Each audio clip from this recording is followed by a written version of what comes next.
Hi space lovers, welcome to space Arjun Telugu channel. ఈ వీడియోలో the theory of special relativity గురించి తెలుసుకుందాము. ఫస్ట్ రిలేటివిటీ గురించి తెలుసుకుందాము. ఇమాజిన్ నేను ఇంకా ఐన్స్టైన్ ఒక ట్రైన్లో యూనిఫామ్ స్పీడ్తో ట్రావెల్ చేస్తున్నాము. అప్పుడు బయట నుంచి చూసే వాళ్ళకి ట్రైన్ కదులుతున్నట్టు అనిపిస్తుంది, కానీ లోపల నేను ఐన్స్టైన్ రెస్ట్లోనే ఉన్నాము. దీనికి కారణం మేము ట్రైన్తో పాటు ఒకే స్పీడ్లో ట్రావెల్ చేస్తున్నాము. నేను ట్రైన్ నుంచి దిగిపోయాం అనుకుందాం. నా ముందు వెళ్తున్న ట్రైన్లో ఐన్స్టైన్ని చూస్తున్నాను. రిలేటివ్ టు ఐన్స్టైన్, ట్రైన్ వెళ్తున్న స్పీడ్తో ఐన్స్టైన్ కూడా మూవ్ అవుతున్నాడు, కానీ ట్రైన్లో ఐన్స్టైన్ రెస్ట్లోనే ఉన్నాడు. It is called the relative motion. Theory of రిలేటివిటీలో ఫస్ట్ పాస్టులేట్ స్పెషల్ రిలేటివిటీ. ఈ స్పెషల్ రిలేటివిటీలో చాలా టాపిక్స్ ఉంటాయి, అవి ఇప్పుడు చూద్దాము. Relative position and absolute position. మన చుట్టూ ఉండే ప్రతిదీ రిలేటివ్ మోషన్ మీద బేస్ అయి ఉంటుంది. లైక్ ఇందాక రిలేటివ్ మోషన్ గురించి డిస్కస్ చేసుకున్నాం కదా, అలాగా. వన్ మోర్ ఎగ్జాంపుల్ ఇప్పుడు చూద్దాము. సపోజ్ ఒక కార్ని తీసుకుందాం. ఆ కార్కి షేప్, వెయిట్, మాస్ ఉంటాయి. సపోజ్ కార్కి యాక్సిడెంట్ అవుతే షేప్ చేంజ్ అవుతుంది. ఆ కార్ యొక్క వెయిట్ ఎర్త్ మీద ఒకలాగా, మూన్ మీద ఒకలాగా, అలాగే వేరే వేరే ప్లానెట్స్ మీద వేరే వేరే వెయిట్స్ ఉంటుంది. వేగంగా కదిలే ఆబ్జెక్ట్లో మాస్ బాగా ఇంక్రీజ్ అవుతుంది. ఇప్పుడు ఒక కార్ వచ్చి స్లోగా దేన్నైనా గుద్దితే దానికి చిన్న డ్యామేజ్ అవుతుంది, కానీ స్పీడ్గా వచ్చి గుద్దితే కార్ తునాతునకలు అవుతుంది. ఇక్కడ రెండు సిచ్యువేషన్స్లో కామన్గా ఉంది గుద్దడం, కానీ ఎందుకు ఒకలా గుద్దితే చిన్నగా డ్యామేజ్ మరియు ఇంకోలా గుద్దితే పెద్దగా డ్యామేజ్ ఎందుకు అయిందంటే స్పీడ్ వల్ల మాస్ బాగా ఇంక్రీజ్ అయ్యింది. సో స్పీడ్గా వెళ్ళే ఆబ్జెక్ట్స్లో మాస్ బాగా ఇంక్రీజ్ అవుతుంది. మన చుట్టూ ఉండే ప్రతిదీ రిలేటివ్ పొజిషన్ మాత్రమే, అబ్సల్యూట్ పొజిషన్ కాదు. అబ్సల్యూట్గా ఉండే ఒకే ఒక్కటి స్పీడ్ ఆఫ్ లైట్. కాంతి యొక్క వేగం ఎప్పుడు ఎక్కడ ఏం చేసినా మారదు. అది ఒక సెకండ్కి 2,99,792 కిలోమీటర్లు స్పీడ్తో ప్రయాణిస్తుంది. మరి టైం సంగతి ఏంటి అంటే అది కూడా రిలేటివ్ పొజిషనే, అబ్సల్యూట్ పొజిషన్ కాదు. టైం ఈ యూనివర్స్లో ఒక్కొక్క చోట ఒక్కొక్కలాగా ఉంటుంది. ఫర్ ఎగ్జాంపుల్, బ్లాక్ హోల్ దగ్గర టైం చాలా స్లోగా గడుస్తుంది. Second postulate classical relativity. మన యూనివర్స్లో సమంగా కదిలే ప్రతి ఒక్క వస్తువు వేరే ఒక వస్తువుతో రిలేటివ్ మోషన్లో ఉంటుంది. ఇందాక చూసిన ట్రైన్ ఎగ్జాంపుల్, ఇంకా ఈవెన్ మన ఎర్త్కి మనకి ఉన్న రిలేషన్ కూడా రిలేటివ్ మోషనే. ఇంకా చాలా ఎగ్జాంపుల్స్ ఉన్నాయి. మన ఎర్త్కి సోలార్ సిస్టమ్కి, అండ్ సోలార్ సిస్టమ్కి మన గెలాక్సీకి, ఇలా ప్రతిదీ రిలేటివ్ మోషన్లోనే ఉంటుంది. ఈ యూనివర్స్లో అసలు అబ్సల్యూట్ పొజిషన్ అనేదే లేదు, అండ్ అబ్సల్యూట్ రెస్ట్ కూడా లేదు. ప్రతిదీ వేరే ఒక దాంతో రిలేటివ్ అయ్యే ఉంటుంది, ఒక లైట్ తప్ప. Third postulate time dilation. Special relativity ప్రకారం ఈ యూనివర్స్లో వేగంగా కదిలే ఆబ్జెక్ట్స్ దగ్గర టైం చాలా స్లోగా గడుస్తుంది. అది ఎలాగో ఇప్పుడు ఈ ఎక్స్పెరిమెంట్లో చూద్దాము. మీ దగ్గర ఒక లైట్ క్లాక్ ఉన్నట్టు ఊహించుకోండి. ఈ లైట్ క్లాక్కి 2 మిర్రర్స్ ఉన్నాయి, ఆపోజిట్గా ఒకదానికి ఇంకోటి ఫేస్ అయి ఉన్నాయి. ఇప్పుడు ఒక బీమ్ ఆఫ్ లైట్ని ఆ క్లాక్లో పెట్టాము. ఆ లైట్ బీమ్ అందులో ఆ 2 మిర్రర్స్ మధ్య బౌన్స్ అవుతుంది. ఆ 2 మిర్రర్స్ మధ్య ఉన్న డిస్టెన్స్ 5 మీటర్స్ అనుకుందాము. ఆ లైట్ క్లాక్ నా దగ్గర ఉందని అనుకోండి. ఇప్పుడు ఇలాంటి లైట్ క్లాక్ని స్పేస్ క్రాఫ్ట్లో పెట్టాము. ఇక్కడ కూడా బీమ్ ఆఫ్ లైట్ క్లాక్లో బౌన్స్ అవుతుంది. ఈ మిర్రర్స్ మధ్య డిస్టెన్స్ కూడా 5 మీటర్సే. స్పేస్ క్రాఫ్ట్లో ఐన్స్టైన్ ఉన్నాడు అనుకుందాము. ఇప్పుడు ఈ స్పేస్ క్రాఫ్ట్ 90% స్పీడ్ ఆఫ్ లైట్తో ట్రావెల్ చేస్తుంది. 90% స్పీడ్ ఆఫ్ లైట్తో ట్రావెల్ చేయడం అసాధ్యం, జస్ట్ ఊహించుకోండి. నాకన్నా ఐన్స్టైన్ ట్రావెల్ చేస్తున్న స్పేస్ క్రాఫ్ట్లో టైం చాలా స్లోగా గడుస్తుంది. అది ఎలాగో ఇప్పుడు చిన్న క్యాలిక్యులేషన్ చేసి చూద్దాము. నా దగ్గర ఉన్న లైట్ క్లాక్లో మిర్రర్స్ మధ్య డిస్టెన్స్ 5 మీటర్స్. లైట్ పైకి 5 మీటర్స్, కిందకి 5 మీటర్స్ ట్రావెల్ చేయాలి. Total 5 + 5 10 metres. Speed of light 3,00,000 kilometres అనుకోండి. కేవలం స్పీడ్ ఆఫ్ లైట్ 10 మీటర్స్ అని ఈ ఎక్స్పెరిమెంట్లో తీసుకుందాం, కేవలం ఎగ్జాంపుల్కి మాత్రమే. స్పీడ్ ఫార్ములా తీసుకుందాము. Speed equals to distance by time. ఆ ఫార్ములాని time equals to distance by speed అని కూడా రాసుకోవచ్చు. So time equals to light travel distance by speed of light.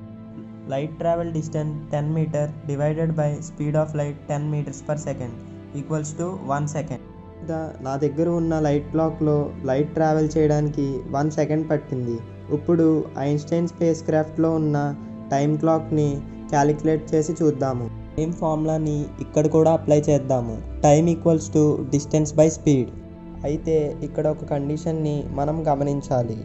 ఇక్కడ ఐన్స్టైన్ 90% స్పీడ్ ఆఫ్ లైట్తో స్పేస్ క్రాఫ్ట్లో లైట్ క్లాక్తో ట్రావెల్ చేస్తున్నాడు. సో లైట్ కొంచెం లాంగ్ డిస్టెన్స్లో జిగ్జాగ్గా బౌన్స్ అవుతుంది. కానీ స్పేస్ క్రాఫ్ట్లో ఉన్న ఐన్స్టైన్కి మాత్రం స్ట్రైట్గా బౌన్స్ అవుతున్నట్టు కనిపిస్తుంది. లైట్ ఎందుకు లాంగ్ డిస్టెన్స్ ట్రావెల్ చేస్తుంది అంటే స్పేస్ క్రాఫ్ట్ మూవ్ అవుతుంది కాబట్టి. లైట్ అనేది ఎప్పుడు దేనితోటి రిలేటివ్గా ఉండదు. దాని స్పీడ్ ఎప్పుడు కాన్స్టెంట్గానే ఉంటుంది. మనం ఎగ్జాంపుల్కి 10 మీటర్స్ పర్ సెకండ్ అని లైట్ స్పీడ్ తీసుకున్నాము. సో లైట్ స్పీడ్ కాన్స్టెంట్ కాబట్టి స్పేస్లో ట్రావెల్ చేస్తున్న స్పేస్ క్రాఫ్ట్లో కూడా 10 మీటర్సే. ఇప్పుడు ఇక్కడ లైట్ జిగ్జాగ్గా మూవ్ అవుతుంది కాబట్టి ఇక్కడ light travelling distance 5 metres plus 5 metres కాకుండా లైట్ 10 మీటర్స్ ట్రావెల్ చేస్తుంది. So 10 metres plus 10 equals to 20 metres. Time equals to light travel distance by speed of light. Time equals to light travel distance 10 + 10 / 10 equals to 2 seconds. Earth పైన light travel చేయడానికి 1 second పడితే same అదే డిస్టెన్స్తో స్పేస్లో ఉన్న light క్లాక్లో distance travel చేయడానికి 2 seconds పట్టింది. So స్పీడ్గా ట్రావెల్ చేసే ఏ ఆబ్జెక్ట్ అయినా సరే టైం స్లోగా గడుస్తుంది.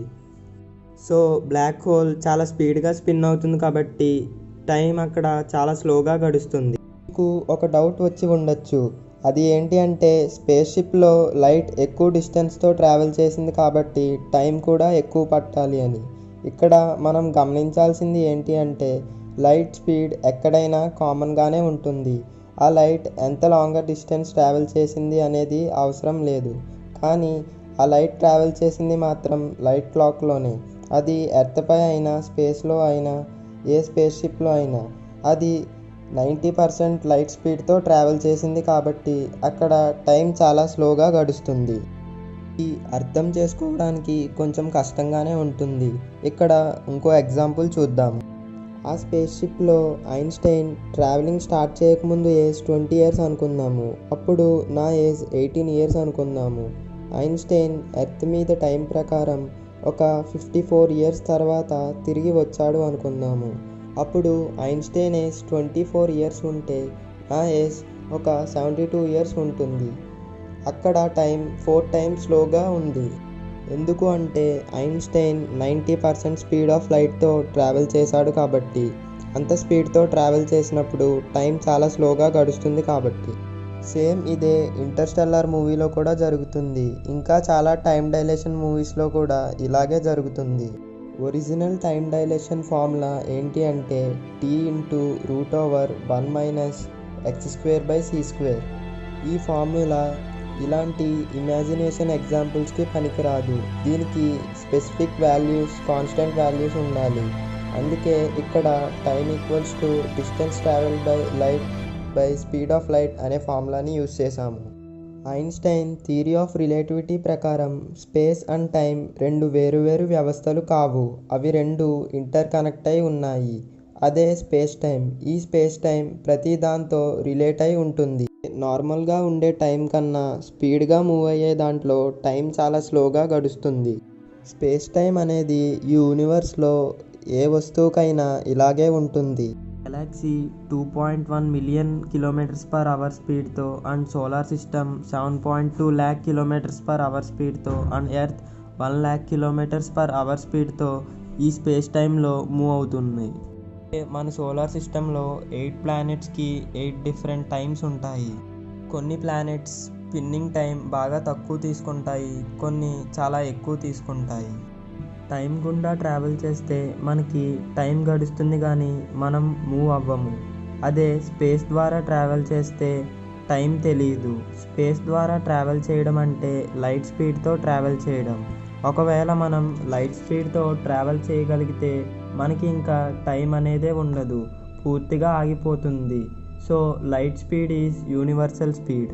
సో అందుకే స్పేస్లో డిస్టెన్సెస్ని లైట్ ఇయర్స్తో కొలుస్తాము. ఎప్పటికీ లైట్ స్పీడ్ని చేరుకోలేము. Postulate length contraction. స్పీడ్గా మూవ్ అయ్యే ఆబ్జెక్ట్స్లో టైం స్లోగా గడవడం అండ్ మాస్ పెరగడంతో పాటు ఆబ్జెక్ట్ యొక్క లెంత్ కూడా తగ్గుతుంది. అంటే స్పీడ్గా ట్రావెల్ చేసినప్పుడు ఆబ్జెక్ట్స్ దానిలోకి అదే ష్రింక్ అవుతుంది. It's mathematically proven. ఇప్పుడు చెప్పినవి ఏవి నార్మల్ వ్యవస్థలో జరగవు, అంటే ఇవి భూమి మీద జరగవు. ఇవి వేరే ఆబ్జెక్ట్స్లో, అంటే లైట్ స్పీడ్లో కనీసం 10% కన్నా ఎక్కువ వేగంతో కదిలే వాటిలో జరుగుతాయి. ఆ స్పీడ్ అయితే మనం రీచ్ అవ్వలేదు. ఇది స్పెషల్గా స్పీడ్గా కదిలే ఆబ్జెక్ట్స్ గురించి చెప్తుంది కాబట్టి ఇది థియరీ ఆఫ్ స్పెషల్ రిలేటివిటీ. ఈ వీడియోకి పార్ట్ 2 జనరల్ రిలేటివిటీ నెక్స్ట్ వీడియోలో చూద్దాము. ఇది జనరల్ వ్యవస్థలో జరిగే వాటి గురించి చెబుతుంది.